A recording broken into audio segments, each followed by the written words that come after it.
The inquiry into the Post Office computer glitch scandal has moved to Scotland. Our Scotland correspondent, James Matthews, is in Glasgow. James, just remind us the background of this case and what's happening today. Yeah, thanks very much, Jane. In the year 2000, the Post Office brought in this Horizon IT system, essentially to help out with accounting, transactions and so on. What happened was that many hundreds of sub-postmasters found out that they weren't balancing. You know, there were discrepancies of several thousand, tens of thousands in some cases were appearing. And what happened was the Post Office said, well, where's that money?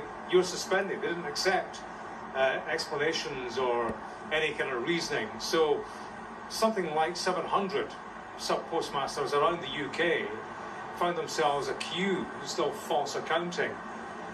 It's been described as one of the biggest miscarriages of justice ever in this country. Several dozen have had convictions overturned.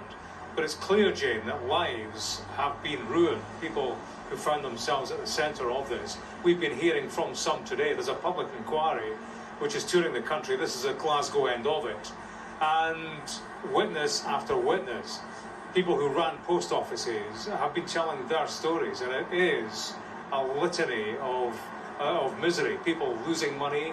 They didn't know how they'd lost it, why they'd lost it.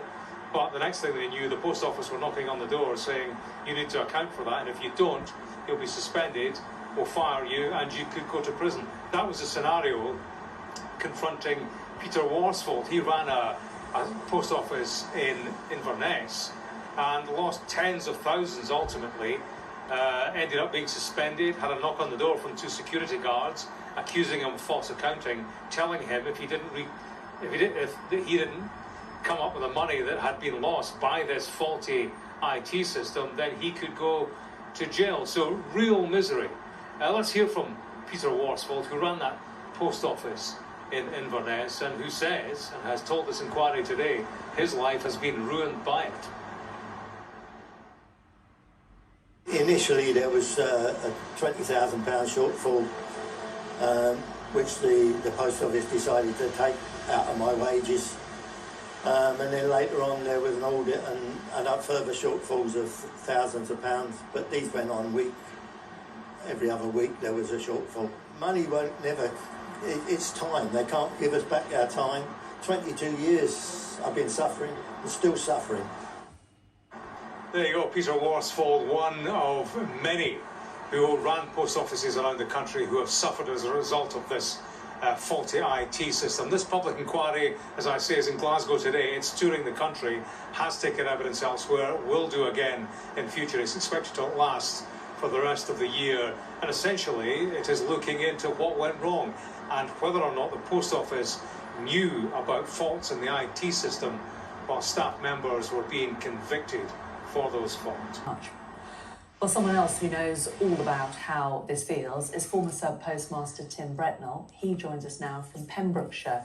And Tim, it's all very familiar to you, isn't it? Just briefly explain what happened to you. Well, I ran a village post office in Roach in Pembrokeshire from 2005. I was audited in 2009, where a shortfall of £22,500 was discovered. The post office investigation team and my managers presented me with the option of paying that shortfall back or being charged with theft. So I raised the money from business and family savings to pay that money back. And as soon as that was done, I was then prosecuted for false accounting. And what impact has that had on your life? Well, until my conviction was quashed in the High Court last year, my life's been on hold for the last 12 years.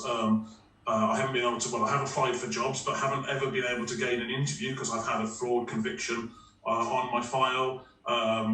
The rumours went round locally in the small community I live in that I'd been stealing from the post office, and I couldn't really argue against that too well because I'd pled guilty to false accounting to avoid a prison sentence. Did you ever get that money back that you'd erroneously paid them? No, this is it. I mean, I had to raise that money very quickly to avoid what they were telling me would be a theft charge. Following my court case, I had to pay costs, etc. back within a month. Look, and 72 of us had our names cleared last year alone, and convictions overturned, and none of us so far have received any compensation from the Post Office. The Post Office is still in charge of sorting out paying that compensation. It doesn't seem fair that they sort of hold all the cards in these negotiations. It doesn't, does it? It seems to me quite outrageous that this was money that you didn't need to pay back. You did pay it back all those years ago, raising it from all of your family and friends, and then they still, despite the fact that your conviction's been overturned, haven't had the good grace to at least give you that back initially, let alone compensation. Yes, I mean, they publicly they are quite quick to apologise and say the Post Office want to put right the wrongs of the past, and they understand how it's affected us and how it's ruined so many lives. Bear in mind there were 700 people prosecuted over that 10-year period. But behind closed doors, they seem to be really dragging their heels and stretching out and fighting every point that the solicitors put to them regarding compensation. The exact opposite of what they're saying publicly, that they want to put things right. It seems to be grossly unfair that they're able to drag it out for, I mean, the first convictions are over 12 months they've been cleared. It's such a long time, isn't it? And the mental health element of it, obviously being a sub-postmaster, working in a small community, you're part of the community, you're a recognisable figure, you are seen as somebody who's trustworthy and reliable. What was the impact of that all being turned on its head and having your community talking about you?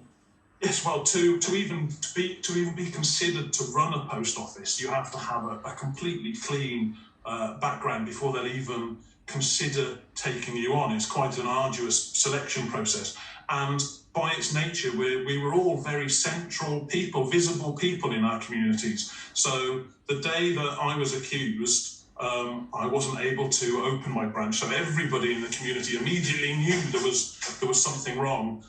So if all of us, anyone that's been through this situation, has this thing hanging over their head where there's this sort of community suspicion.